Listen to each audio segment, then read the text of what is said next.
Bien, vamos a entrar nuevamente aquí en la unidad, vamos a darle seguimiento a esta unidad 1, clasificación de los materiales. Vamos a revisar materiales puros y aleaciones.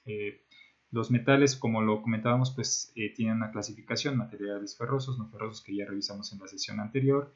Y en esta sesión vamos a revisar los metales puros y aleaciones. Bien, los metales puros. Estos metales, pues básicamente es la presencia de un solo elemento metálico.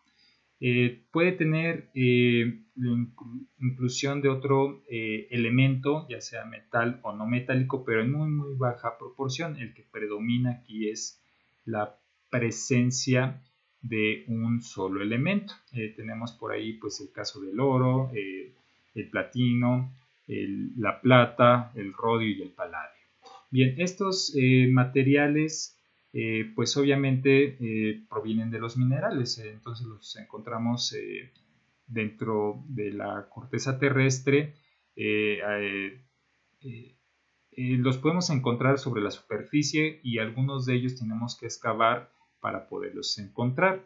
En este caso, pues los elementos metálicos que nos permiten la obtención de estos metales puros en su los que con mayor facilidad encontramos pues es la plata, ¿no? El oro pues sí se ha estado explotando, es de cierta manera pues uno de los elementos que sí hay presencia importante en la corteza, pero pues que se ha exagerado en su explotación por su alto costo, ¿no? Uno de estos materiales pues que presenta buenas características mecánicas, eléctricas y térmicas es el paladio, y por eso este metal puro es uno de los más costosos que existe en la actualidad. Bien, ¿qué características presentan estos metales puros? Pues poseen una buena resistencia a la corrosión, su conductividad eléctrica es alta, suelen ser demasiado suaves o maleables, o sea, no tienen como que muy buena resistencia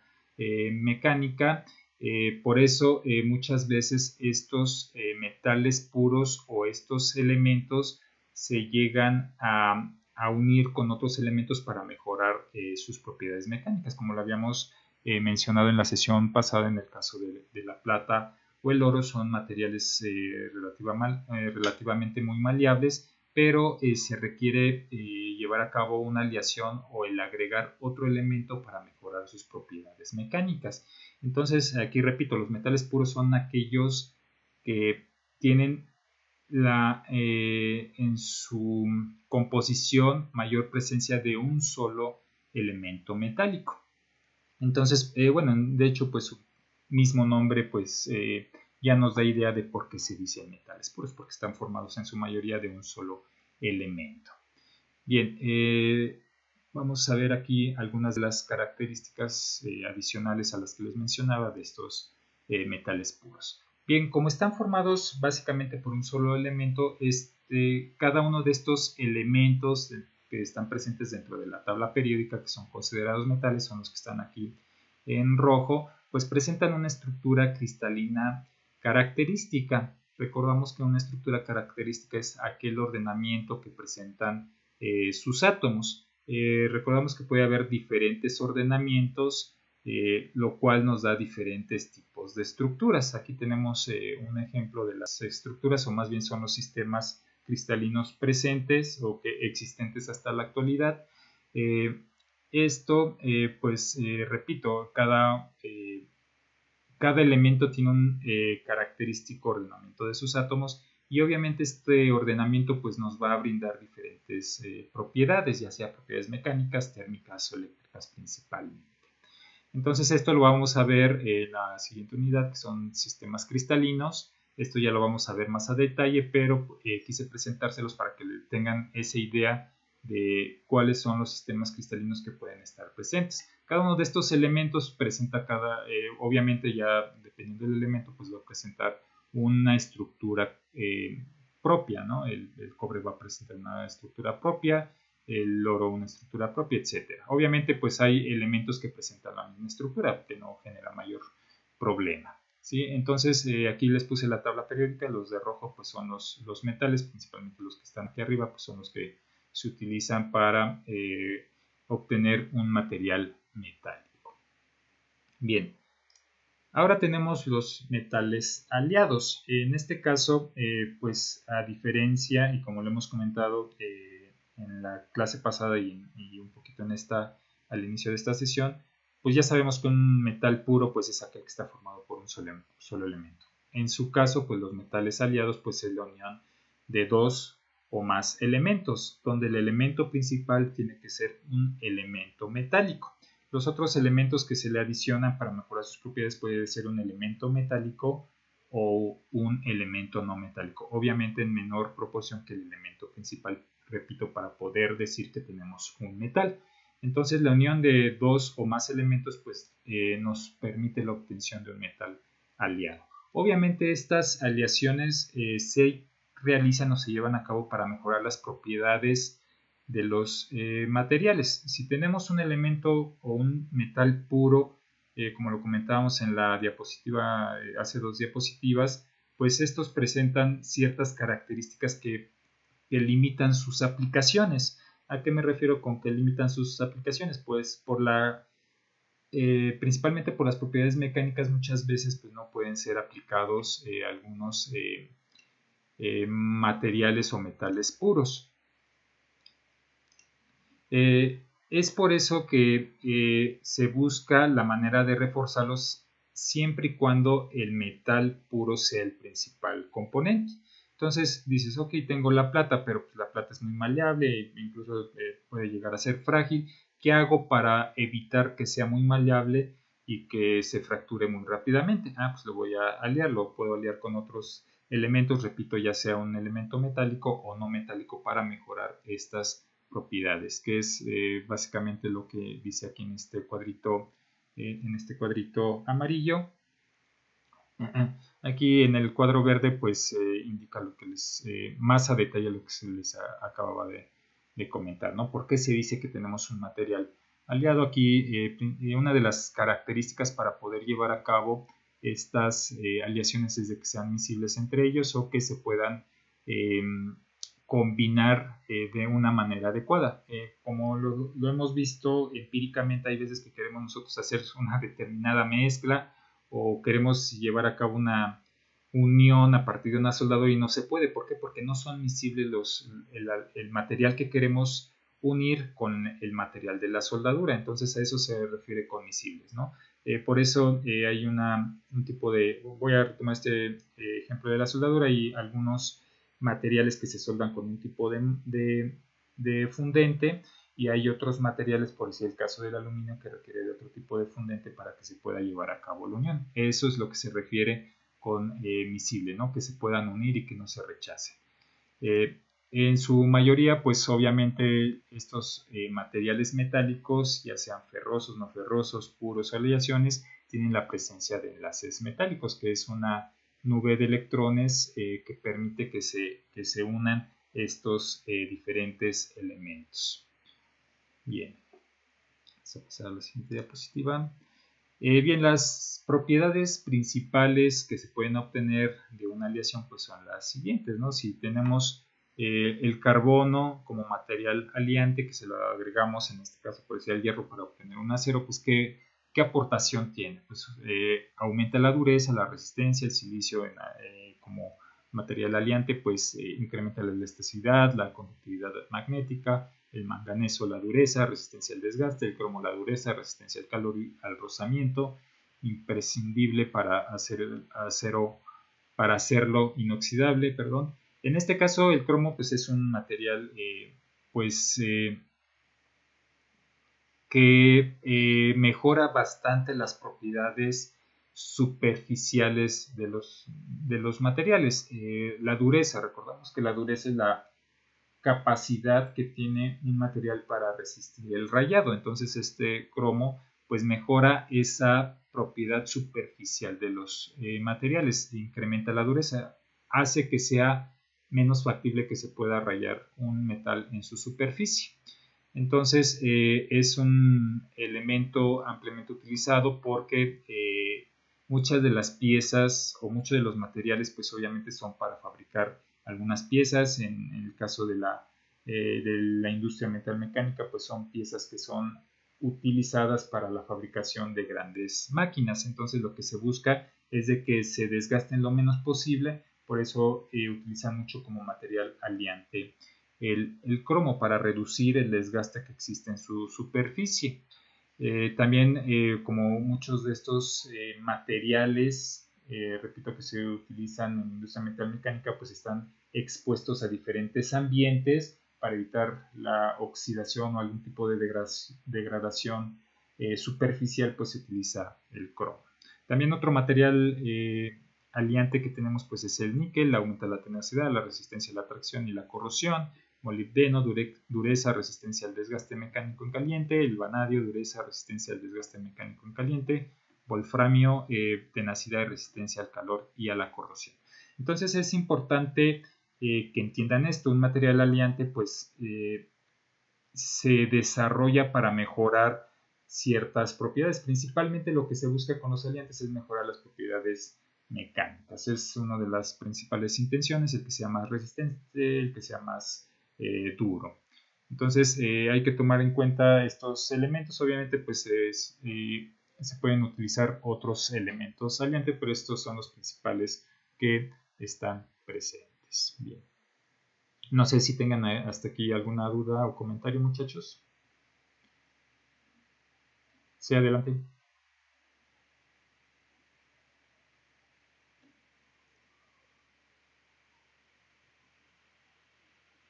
Ajá,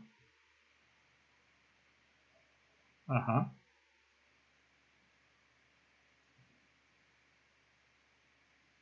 Sí, sí, mira, de hecho, para poder determinar las propiedades de los materiales necesitamos llevar a cabo un proceso de caracterización. Dentro de ese proceso de caracterización nosotros podemos determinar las propiedades mecánicas, las propiedades eléctricas, las propiedades ópticas, las propiedades térmicas, las propiedades a ver, son térmicas, ópticas, mecánicas, eléctricas. Entonces, para poder determinar esas propiedades nosotros debemos de llevar a cabo un proceso de caracterización. Vamos a enfocarnos un momento a la caracterización mecánica. Para poder determinar el efecto de estos materiales aliantes, lo que se hace es lo siguiente, lo voy a anotar aquí. Tenemos lo que se conoce y que les comentaba en la sesión pasada, la máquina universal. Esa máquina universal, ¿cómo trabaja? Tenemos una probeta más o menos de este tipo.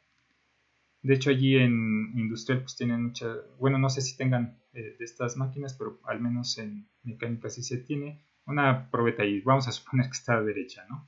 ¿Qué se hace? Se ponen unas mordazas aquí en los extremos, aquí y acá.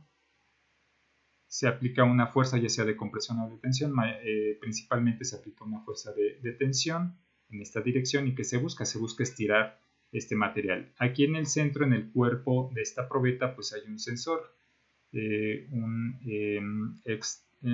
una galga extensiométrica. Entonces, conforme esta va conectada a la computadora, entonces ahí está la computadora, se registran los datos, ¿no? Se aplica esta fuerza en esta dirección, se va estirando, va a llegar una magnitud de fuerza donde va a generar que se empiece a deformar el material. Cuando se empieza a deformar este material, pues se empieza a estirar, ¿no? Se empieza a deformar de manera permanente. Entonces, esta galga extensiométrica, que es el sensor, empieza a determinar la deformación de esta región, de esta probeta. Esto se va registrando y se obtiene la gráfica que comentábamos en la clase anterior, una gráfica esfuerzo-deformación, donde nos da estos datos. Bien, vamos a suponer que aquí tenemos aluminio. Ahora, utilizamos uno de estos materiales aliantes, se lo ponemos, obtenemos nuestro material, le ponemos, no sé, elasticidad, sí, vamos, carbono, vamos a suponer que es el carbono. El carbono dice que incrementa la resistencia. Vamos a hacer el mismo experimento. Este es para el aluminio y aquí vamos a tener para el carbono. Empezamos a hacer la prueba, hacemos las mismas condiciones, la misma velocidad, la misma carga, pero ahora vamos a tener un material diferente, vamos a tener un aluminio con carbono. Entonces, ¿qué va a ocurrir? posiblemente este comportamiento. Observamos que va a soportar mayor magnitud de fuerza que el aluminio solo. Entonces, de esta manera nosotros estamos confirmando que el aluminio más el carbono está permitiendo que se mejoren las propiedades de este material. Así como esta prueba, pues se pueden llevar a cabo otro tipo de pruebas para poder definir otro tipo de propiedades. Entonces, sí se puede determinar la influencia que tiene cada uno de estos materiales aliantes cuando se obtiene un material aliado. No sé si contesté tu pregunta. Sí, no, a ti. Entonces, esto es importante también tenerlo en cuenta y qué bueno que se le generó la duda a su compañera, ¿no? Hay que ver, lo de menos pues es hacer diferentes mezclas, obtener un nuevo material, pero ¿cómo realmente verificamos el efecto de este material? Pues llevando a cabo diferentes ensayos mecánicos que nos permitan obtener las propiedades mecánicas. Repito, hay una serie de experimentos o de técnicas que se aplican para obtener las propiedades mecánicas. Hay otra serie de técnicas que nos permiten obtener otras propiedades como las propiedades eléctricas. Hay otras técnicas que nos permiten obtener las propiedades ópticas, térmicas, etc. Entonces todo eso, si hay una aleación que no está reportada, hay muchas aleaciones que ya están reportadas, principalmente las del acero, ¿no? Ya hasta sabemos las tablas, hay tablas que existen de los proveedores donde nos mencionan todas las características, el esfuerzo de fluencia, ese esfuerzo de fluencia es hasta dónde soporta, hasta qué carga soporta, ¿no? Antes de deformarse permanentemente. Esa es una de las características o de los datos que vienen en las hojas de los materiales.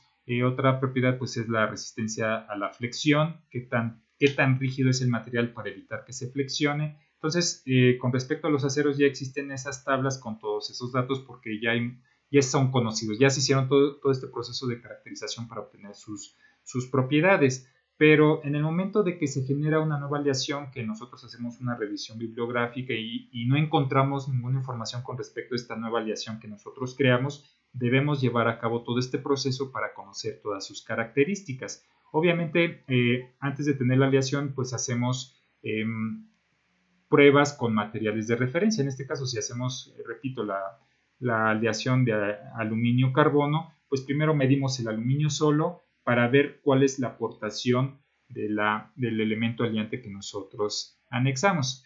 Ahí pues me parece que ya se los había comentado, por decir, Ferrari en sus autos de Fórmula 1 desarrolló una aleación de aluminio para su chasis. Ese chasis pues presenta excelentes propiedades mecánicas y es muy ligero. Entonces lo que tuvieron que hacer ellos fue con los materiales que se utilizaban anteriormente, que sí era una aleación de aluminio, pero era una aleación de aluminio que utilizaban todas las marcas, desarrollaron una nueva aleación, posiblemente modificaron los porcentajes de algún elemento aliante o lo pusieron nuevos elementos aliantes. Entonces hicieron la valoración o la comparación con el que tenían y con el que desarrollaron y observaron que tenían, era más ligero el que desarrollaron y presentaba mejores propiedades mecánicas, o era más difícil que se deformara el que ellos desarrollaron. Entonces, para poder determinar eso, pues tuvieron que hacer un estudio como el que les comento para determinar si era mejor el material que ellos desarrollaron o era mejor el que antes utilizaban. Entonces, se tiene que llevar a cabo todo este proceso cuando nosotros estamos desarrollando un material nuevo, ¿sí?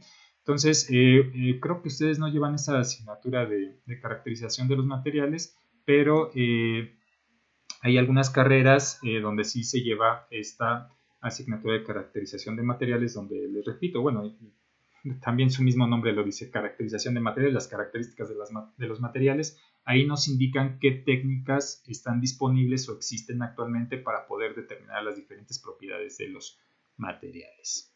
Bien, entonces ya quedó claro, hoy sí se nota bastante, o sí está clara la diferencia entre un metal puro y un material aliado.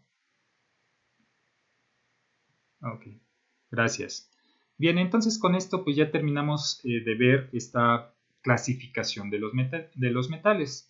Los ferrosos pues son los que contienen principalmente hierro, los no ferrosos son todos los metales pero excepto el hierro, los puros son los metales que tienen la presencia de un solo elemento metálico sin mezclarse, y si se llega a mezclar pues es en mínimas cantidades, ¿no? Y las aleaciones son aquellos metales que están formados por un elemento metálico y otro elemento, ya sea metálico o no metálico, en una determinada proporción para mejorar sus propiedades principalmente mecánicas, que es lo que busca muchas veces la industria. Repito, también se pueden mejorar algunas propiedades eléctricas. Si se quiere utilizar como conductor, pues se hacen ciertas aleaciones para mejorar la capacidad como conductor, como lo es en el caso del cobre. El cobre no se puede utilizar como metal puro por sus propiedades mecánicas, que es un material muy maleable, entonces tienes muy buena conductividad eléctrica, pero se tiene que llevar a cabo una aleación no para mejorar su propiedad eléctrica, sino para mejorar su propiedad mecánica. Pero al momento de anexarle un elemento aliante, puede ser que se vea afectada, ya sea para mejorar o para no mejorar tanto su conductividad, pero como la presencia del cobre es mayor a la del elemento aliante, pues se va a mantener de cierta manera esa conducción. Repito, se puede mejorar un poco o se puede ver afectada un poco esa conducción eléctrica. Lo que se busca en este tipo de materiales en específico es mejorar sus propiedades mecánicas para que no sea tan flexible. Entonces, es ahí ya la revisión a detalle de cada una de las clasificaciones de estos metales. Bien, los materiales no metálicos, vamos a revisarlos. Tenemos también estos materiales que son considerados no metálicos, y en este caso se dicen, pues como su nombre lo indica, son los que no presentan como material principal un elemento metálico. Entonces vamos a revisar a qué se refiere con estos materiales no metálicos. Aquí en el cuadro verde pues se puede observar o está descrito pues la descripción, ¿no? ¿A qué se refiere? Vamos a leerlo. Dice: están formados por aquellos en cuya composición no intervienen los metales como componente básico. Entonces es lo que les comentaba, con diferentes palabras, no hay presencia importante de un elemento metálico. Hay otros elementos, los no metales, que nos permiten la obtención de estos materiales no metálicos. Bien, aquí está esta tabla periódica. Entonces, los elementos a los que se refiere o en los que se basa un elemento no metálico, pues son estos que no están marcados con rojo. ¿Sí? Son todos estos claritos, estos que estoy encerrando, son los que se pueden considerar como materiales no metálicos. Recordamos que tenemos los metaloides, que presentan características de los metales y de los no metales. Se puede considerar en su momento como materiales no metálicos. Por conveniencia los podemos considerar como metales o no metales. Es la ventaja de los metaloides o de ese grupo de la tabla periódica. Bien, dentro de estos materiales no metálicos tenemos los materiales orgánicos y los materiales inorgánicos. Vamos a revisar cada uno de ellos. En la sesión de hoy nada más vamos a revisar los inorgánicos. En la siguiente sesión vamos a revisar los materiales orgánicos. Bien, aquí tenemos nuevamente, este ya es el nuevo tema que comprende esta unidad 1, que es orgánicos e inorgánicos. Vamos entonces a revisar los materiales inorgánicos. Pues son aquellos materiales que su origen no es biológico, ¿sí? Sí lo encontramos en la Tierra, aquí en el planeta, en forma de minerales. Los extraemos de esos minerales y podemos obtener metales y no metales a partir de la presencia sobre la Tierra de estos elementos. Bien, tienen presencia de carbón, pero en muy baja cantidad. O sea, si llega a presentar pequeño carbón y no es el elemento prioritario de este material, pues decimos que es un material inorgánico. ¿qué características presentan estos materiales inorgánicos? Pues presentan altos puntos de fusión y ebullición, pueden cristalizarse o tienen esa capacidad de ordenar sus átomos para formar una estructura cristalina, son solubles en el agua, tienen buena conducción de calor y de la electricidad.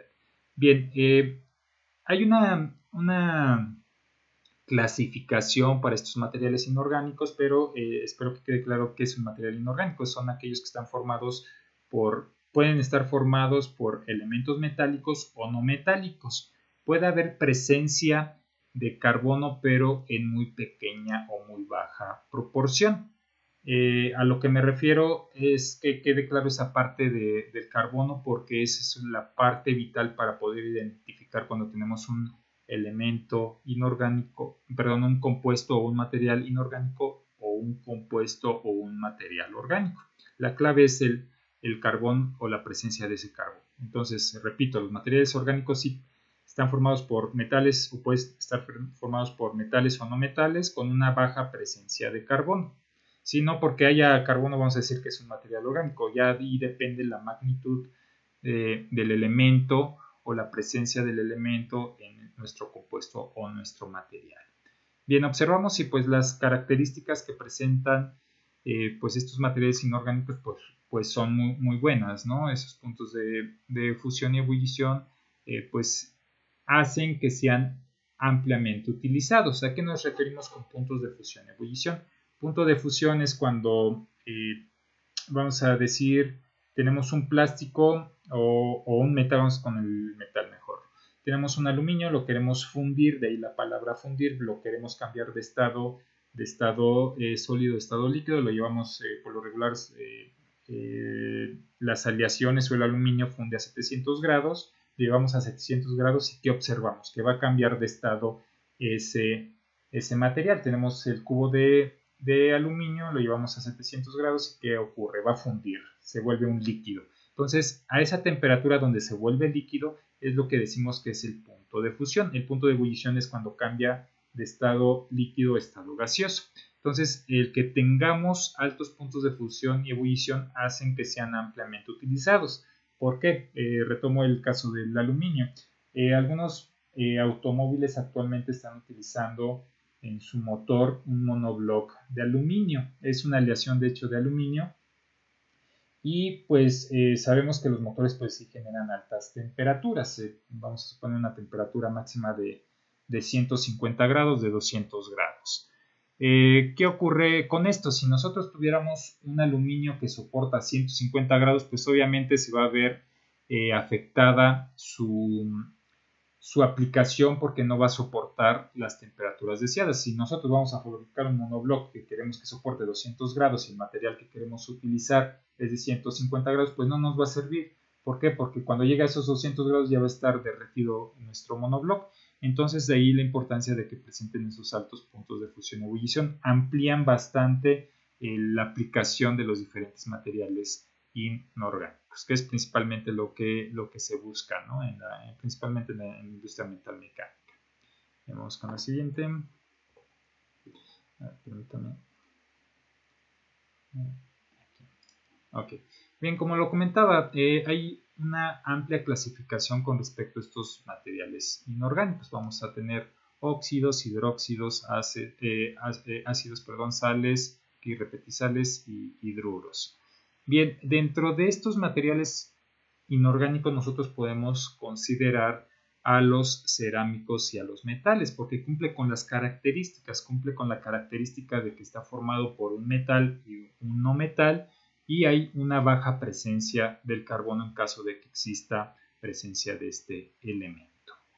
Bien, vamos a revisar cada uno de ellos. Tenemos los óxidos. Dentro de los óxidos pues tenemos dos clasificaciones. Esto ya lo han de haber revisado en química, pero bueno, aquí vamos a dar un repaso muy general de esto. Los óxidos, tenemos óxidos básicos y óxidos ácidos.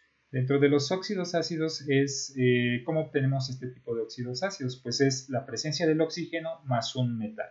Buscamos el oxígeno y dentro de la tabla periódica buscamos un elemento metálico y a partir de un proceso químico o termoquímico nosotros podemos obtener este óxido básico. Este se forma el tipo de enlace que permite la formación o la obtención de este compuesto, pues es un enlace iónico, que como recordamos, que vamos a ver más a detalle más adelante cuando entremos a estructura cristalina, pues es el tipo de enlace que la principal característica es de que dona y acepta electrones, o que hay se comparten los electrones, pero de forma de que se donan o se aceptan, no se juntan como tal los niveles energéticos de los átomos, sino que están de cierta manera separados y brinca un electrón de un átomo a otro átomo, y eso ya permite que digamos que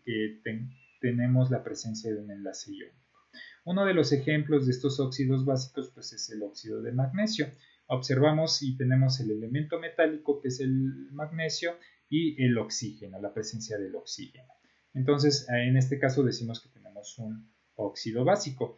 Para obtener un óxido ácido es obviamente nuevamente la presencia del oxígeno, que aquí está, y la de un elemento no metálico. Este proceso, a partir del proceso de obtención, pues se va a generar un enlace covalente, que a diferencia del enlace iónico, aquí sí se comparten los electrones, se juntan, se unen, se acercan los átomos, los niveles energéticos para complementar su nivel energético. Recordamos que pues están los niveles el S, el P, el D, el F, para completar el número máximo de electrones y para estabilizar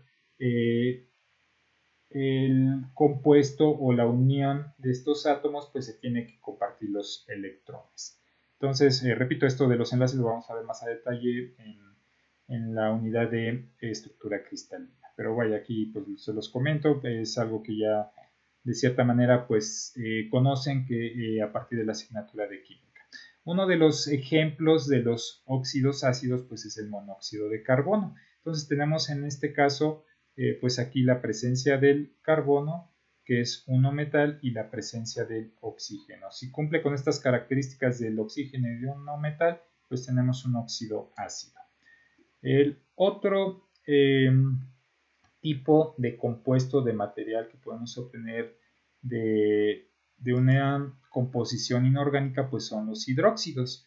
En este caso pues los hidróxidos se forman a partir del agua y de un óxido básico. Si recordamos, el óxido básico pues es el oxígeno más un metal, que sería como este caso del óxido de magnesio. Entonces tenemos aquí pues esta unión del agua con el oxígeno y el metal, que pues ya previamente habíamos procesado para obtener un óxido básico. Cuando llevamos a cabo el proceso correspondiente para obtener este hidróxido, pues va a haber la presencia de un OH en la fórmula. Entonces, ya cuando tengamos esta presencia de este OH, pues nosotros decimos que tenemos un hidróxido, como es el caso del hidróxido de sodio. Y aquí está la presencia del OH y del elemento metálico proveniente del óxido básico. Bien, aquí tenemos la otra clasificación, que son los ácidos. En este caso tenemos hidrácidos y oxácidos. En el caso de los hidrácidos, pues es a partir su obtención de hidrógeno y de un elemento no metálico. En este caso, pues nunca va a haber presencia de oxígeno cuando obtengamos este tipo de materiales o compuestos inorgánicos. Uno de los ejemplos de estos hidrácidos pues es el ácido clorhídrico. Los oácidos, en este caso pues es el agua más un óxido ácido, que vimos que el óxido ácido es el oxígeno más un elemento no metálico. Entonces, en este caso, la característica que los diferencia de los hidrácidos, es además de que su obtención es a partir del agua y en el caso de los hidrácidos son a partir del hidrógeno, pues no van a tener la presencia del oxígeno y del hidrógeno, como es en el caso del ácido sulfúrico. Tenemos el hidrógeno y el oxígeno presente más el elemento no metálico obtenido a partir del óxido ácido. Y en la otra clasificación que tenemos de este tipo de materiales es las sales, son las sales, la oxisal y las aloideas. En este caso, pues la oxisal, como se obtiene a partir del ácido y un hidróxido. Entonces, vamos acá a ver el óxido ácido. Aquí está. Aquí está. Este y el hidróxido. Entonces, aquí está. Entonces, nosotros vamos a utilizar este tipo de ácido ácido y con la unión, en este caso, del hidróxido, que en este caso que lo tenemos acá, ¿no? Que es la presencia del OH a partir de esta obtención que marcamos aquí.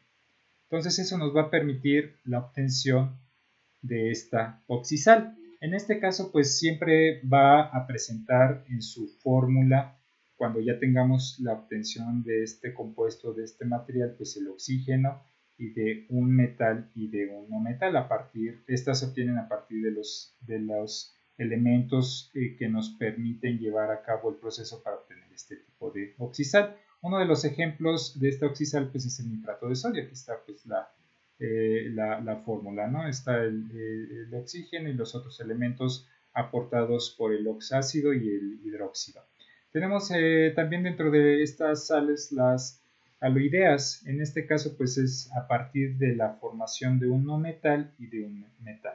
En este caso, cuando llevamos a cabo el proceso correspondiente para su obtención, pues se va a producir agua. Uno de los ejemplos clásicos pues es la sal común, que conocemos nosotros como cloruro de sodio, o que más bien nosotros conocemos como sal convencional, pero su composición química pues es la del cloruro de sodio. Tenemos aquí los hidruros. En este caso, pues los hidruros se obtienen a partir del hidrógeno y de cualquier elemento metálico o no metálico. Un ejemplo de estos hidruros pues es el hidruro sódico, ¿no? Aquí está su fórmula, pues tenemos la presencia del hidrógeno que se utiliza para su obtención y pues la presencia de un no metal, ¿no? O metal en su caso. En este caso pues tenemos el sodio. Y tenemos acá hidruros. Okay. Sí, entonces aquí pues ya vimos cómo se obtienen los óxidos o qué características nos indican que tenemos la presencia de un óxido, qué características nos permiten o nos definen que tenemos un hidróxido, los ácidos, las sales y los hidruros.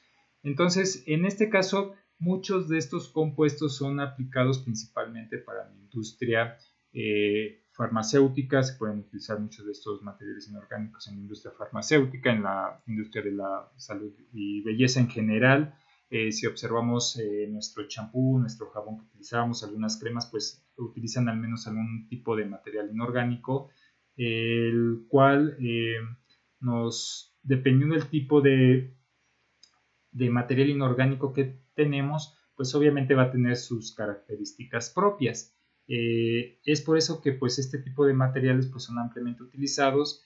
También se utilizan en otras áreas como lo es en la industria de la agricultura. Muchos fertilizantes pues se basan en materiales inorgánicos para promover el crecimiento de algunos vegetales o en su caso de frutas. Entonces es muy amplia el campo de aplicación de estos materiales inorgánicos con respecto a estos compuestos, pero mencionamos también que dentro de estos materiales inorgánicos pues tenemos a los metales y a los cerámicos, que como ya vimos, por lo menos en lo que corresponde a los metales, pues su área de aplicación pues es muy amplia.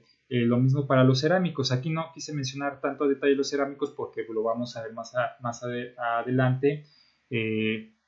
Este tipo de materiales considerados como metálicos. Vamos a ver sus características, a partir de qué elementos se forman, cuáles son sus aplicaciones, qué diferencias presentan con los materiales metálicos y con los polímeros. Pero eso ya lo vamos a ver más adelante y como tal en un solo tema, lo que corresponde a los cerámicos. Entonces esto es con respecto a los materiales inorgánicos. ¿Qué tenemos con respecto a los materiales orgánicos? Pues a diferencia de los materiales perdón, inorgánicos, pues aquí la presencia del carbono pues es mucho más alta o es mayor esa presencia. Aquí el carbono pues es el elemento básico que nos permite la obtención de estos materiales orgánicos. Aquí como lo dice en este recuadro naranja son aquellos que producen o que proceden de los seres vivos, es decir, son compuestos de origen biológico, los cuales se caracterizan por tener carbono, perdón, como elemento principal.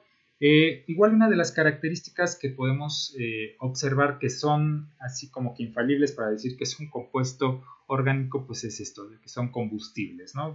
Se pueden quemar muy fácilmente. Ahí tenemos el ejemplo del papel que viene a partir de la celulosa. Entonces la celulosa pues es un material biológico que tiene alta presencia de carbono y esa alta presencia de carbono permite que se pueda quemar. El cartón, las plantas cuando tienen muchos hidratantes las plantas o los árboles, cuando empiezan a envejecer estas plantas o estos árboles o se empiezan a degradar, pues se empiezan a secar porque los materiales hidratantes se empiezan a evaporar y ya se empiezan a secar estos árboles o estas plantas y es mucho más fácil quemarlos. Entonces es un indicativo de que tenemos un material orgánico, el que se puedan quemar. Eso es debido pues a la alta presencia del carbono. Entonces ya con esto pues nosotros podemos hacer una diferencia más clara entre un material inorgánico y un material orgánico. El inorgánico, su composición básica pues es a partir de un material metálico o no metálico con una baja o nula presencia del carbono. Y el material orgánico pues tiene como elemento principal la presencia del carbono, que hace que obviamente presente características distintas a los materiales inorgánicos, que son los que comentamos aquí en el recuadro azul, que son combustibles, tienen solubilidad, eso sí lo comparten también los materiales o gran parte de los materiales inorgánicos, presentan isomería. En este caso aquí se refiere con isomería, que tenemos un mismo compuesto, lo voy a poner por aquí arriba, vamos a suponer que tenemos esto, es un compuesto con diferentes átomos, el átomo A, el B y el B, y tenemos la misma cantidad y el mismo tipo de átomos, pero la isomería se refiere a que pueden adquirir diferentes formas. Podemos tener esto así, o esto así, o podemos tenerlo de esta manera.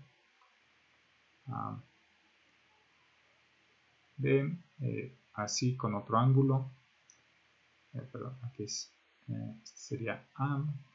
Lo borro aquí rápidamente.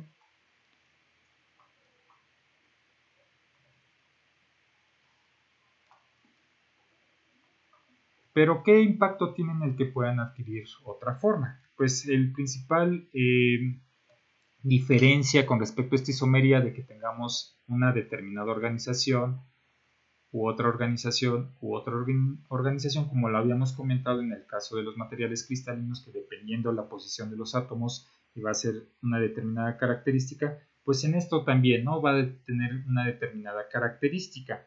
Por decir, tenemos un elemento sólido orgánico. Tenemos aquí así, ¿no?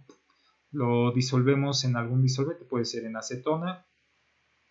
Lo ponemos aquí, se disuelve y vamos a obtener una coloración amarilla. ¿Qué ocurre que tenemos si esto es en acetona?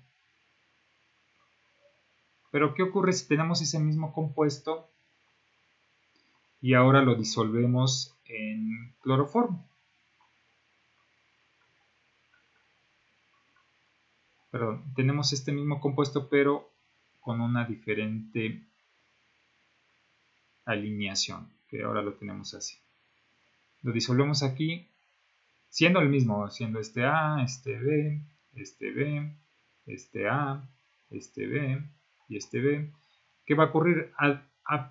Además de las características que puede aportar el disolvente, que en este caso es el cloroformo y la acetona, el hecho de que esté organizado de manera diferente pues va a modificar sus propiedades. En este caso vamos a tener una solución amarilla y aquí puede ser que obtengamos una solución verde, teniendo el mismo compuesto pero con una orientación de sus átomos distinta.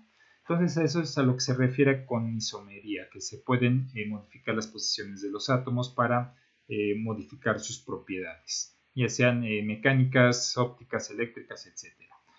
Pueden presentar aromaticidad, o sea que tienen aroma. Muchos de estos compuestos pues son aromáticos, o todos los compuestos orgánicos presentan un determinado aroma. Es por eso, retomo el caso de los productos de belleza, cuando los solemos tienen aroma, pero ese aroma proviene de un compuesto o de un material orgánico, porque tiene esta característica. Entonces lo mismo, si revisan ahí la composición o la etiqueta de su champú, de su jabón, van a ver que hay presencia de material inorgánico y materiales orgánicos que aportan determinadas características al producto, ¿sí? En este caso, a diferencia de los materiales inorgánicos, pues los puntos de ebullición y de fusión son bajos. Tenemos el caso de los polímeros o de los plásticos. Vamos a suponer, tenemos aquí un cubo de aluminio y aquí un cubo de un plástico duro, no sé, poliestireno, de algo, ¿no? Bueno, sí, de poliestireno expandible, que es el unicel. Ok, le aplicamos 100 grados. 100 grados. ¿Y qué va a ocurrir? Pues va a estar como si nada, ¿no? El aluminio va a estar como si nada y va a empezar a fundirse, se empieza a derretir, ¿sí? Entonces es una de las principales diferencias que hacen que muchas de las veces, en caso de que tengamos un material orgánico y inorgánico que pueden ser aplicados para una misma o que puedan tener una misma función, la gran diferencia pues son estas características, las cuales pueden ser los puntos de ebullición. Ahí en mi doctorado pues estuve trabajando con semiconductores orgánicos para poder fabricar dispositivos como lo son las celdas solares, las ventanas inteligentes, transistores de película delgada pero flexible. Son materiales orgánicos que tienen la capacidad de conducir energía eléctrica. Ya sabemos que de por sí, por su naturaleza, los materiales inorgánicos conducen electricidad. Tiene cierta complejidad tener materiales orgánicos que conduzcan electricidad. Actualmente ya se puede desarrollar por todo el desarrollo científico, por el desarrollo tecnológico que actualmente existe, ya podemos obtener materiales orgánicos o con alta cantidad de carbono que permita la conducción eléctrica. Pero ¿cuál es el problema que teníamos? Si queríamos utilizarlo para celdas solares, pues actualmente las celdas solares comerciales que conocemos pues son rígidas, son a partir de silicio germanio y son rígidas, son unos cubos o unos cuadros grandes que pues convierten la energía del sol o la luz que emite el sol una vez que impacta sobre esta superficie, pues se genera ese proceso de disociación de cargas que permite que tengamos nosotros energía eléctrica, ¿sí? Esto va a permitir una celda solar, la conversión de la luz del sol en energía eléctrica. Las temperaturas en las cuales están expuestas estos materiales pues pueden llegar hasta temperaturas, no sé, de 50 grados Celsius aproximadamente, o un poquito más.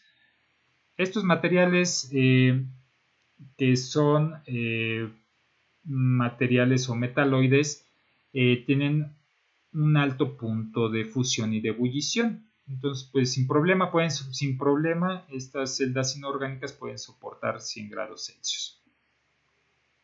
Pero ¿qué ocurre si tenemos una flexible? Que era lo que pues en su momento estábamos desarrollando. Una flexible pues impacta la luz del sol, pues, sin problema puede generar o tiene la capacidad para generar energía eléctrica. Pero estos materiales, como son materiales orgánicos, presentan por naturaleza un bajo punto de ebullición y de fusión. Entonces, estos materiales, el problema que presentan estos materiales, perdón, es eso, que presentan bajos puntos de ebullición y de fusión, soportan alrededor de 80 grados.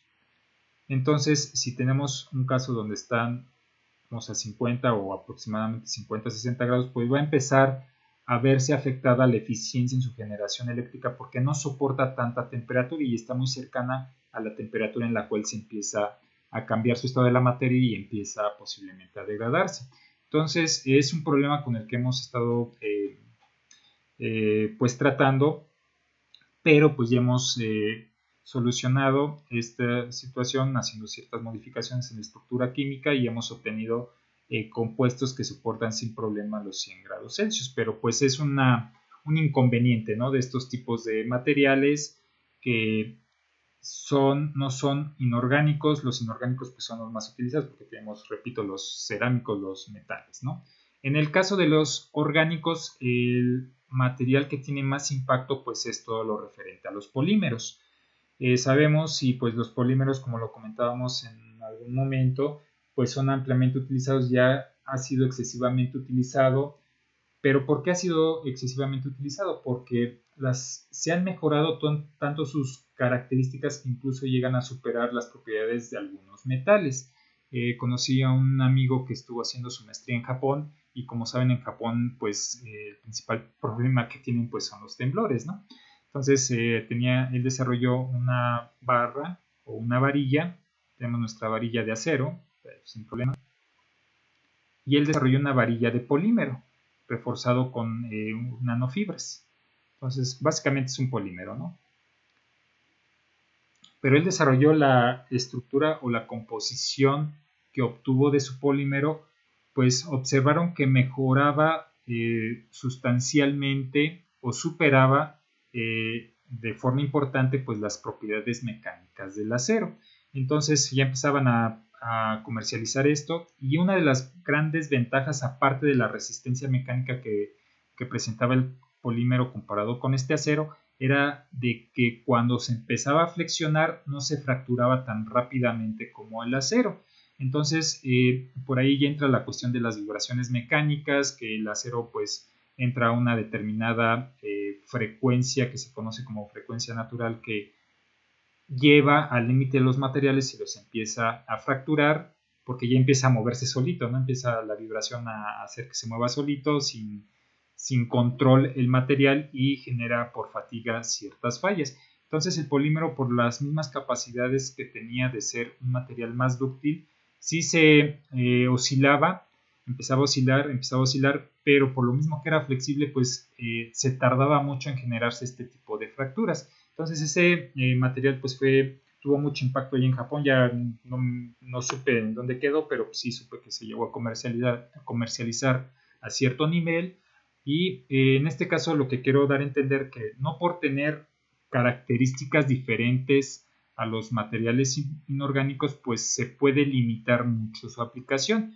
Ya hay estrategias que permiten que se obtengan mejores capacidades que los materiales inorgánicos. Esta cuestión del punto de ebullición pues ya se ha resuelto y se ha incrementado bastante.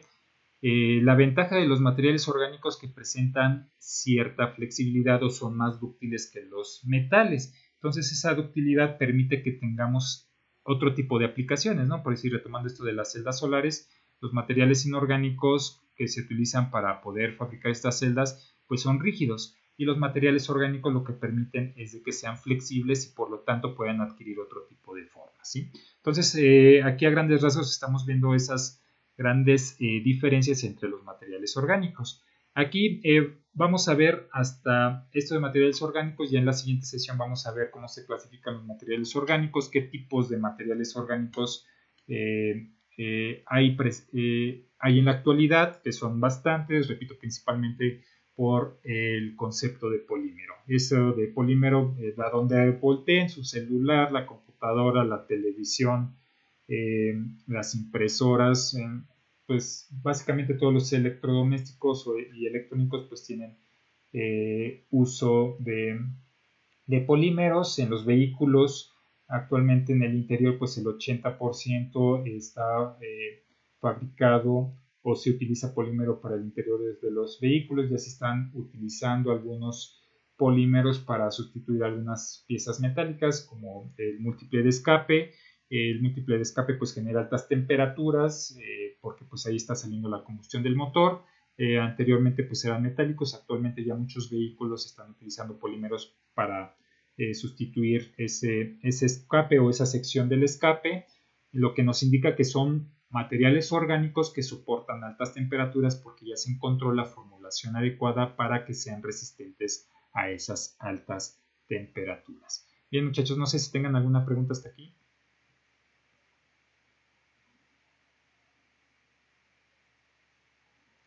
Ok, gracias. Gracias. Pues aquí, con esto poquito que acabamos de ver, pues ven la importancia que tiene el conocer más a profundidad los materiales. Es por eso que, pues, obviamente llevan esta asignatura de propiedad de los materiales, pero lo que les comentaba anteriormente, necesitan entender bien para definir o para entender más adelante los procesos que se le puedan aplicar a los distintos materiales, así como las aplicaciones que puedan tener estos materiales dependiendo las características y las necesidades que ustedes tengan. Espero que, no sé si hasta el momento esté claro lo que hemos visto.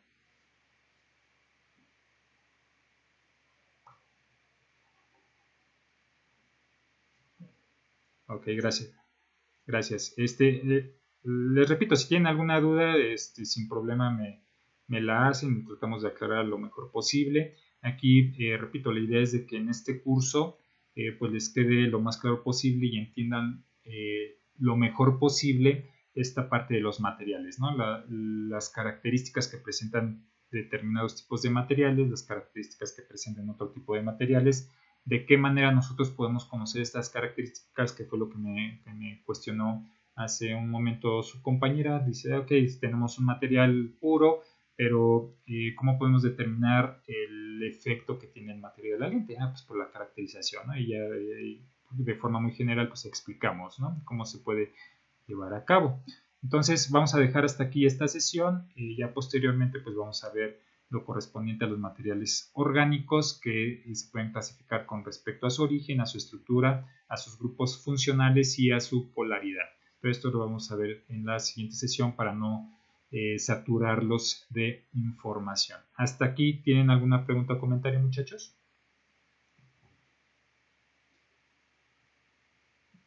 Ok, gracias. Voy a parar el video. Voy a parar el video y a continuación posiblemente lo subo.